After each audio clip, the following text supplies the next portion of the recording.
Hi everyone, I'm Daniel. I'm the interim maintenance officer with the Commemorative Air Force Lake Superior Squadron here in Superior, Wisconsin.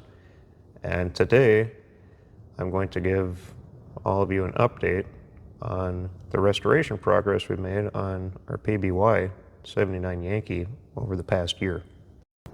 In June of this year, we received our landing gear from Air Corps Aviation in Bemidji, Minnesota, who inspected, rebuilt, painted, and certified our landing gear pieces. And after we finish our media blasting project, we will be reinstalling the landing gear onto 79 Yankee so that she'll be mobile again.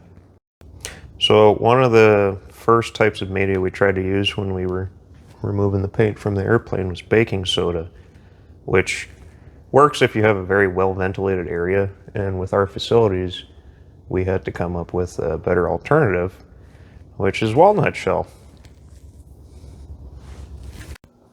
One of the cool things that we uncovered when we were removing the paint from the exterior of the fuselage was we found this imprint of the old tail number 7082 Charlie, and that was back in 1957 when the plane went to Babco at the Sky Harbor Airport in Phoenix, Arizona.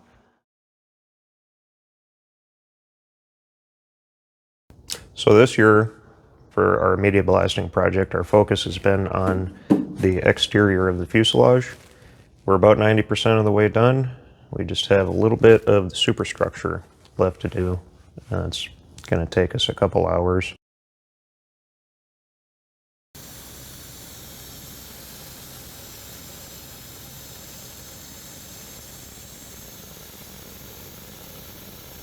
After we're done with that, we're going to be moving to the interior of the plane, where we're going to be media blasting station to station.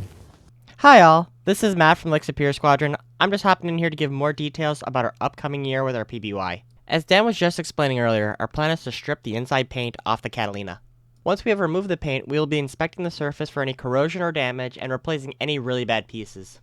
Those will have to be prepped with Aladine, primed, and painted, then fitted back onto the aircraft. We have made some progress in this area in the past to test various media compounds and how well it works against the interior paint of the airframe, along with some metal work running towards the cockpit. We are thrilled to see the progress that the PBY and our volunteers have made this past year, and we're really looking forward to the future. We can't wait to see what we can do, and thank you for your continued support. Hey, if you like that video and you want to support our restoration efforts here, feel free to follow the links in the description to see how you can help.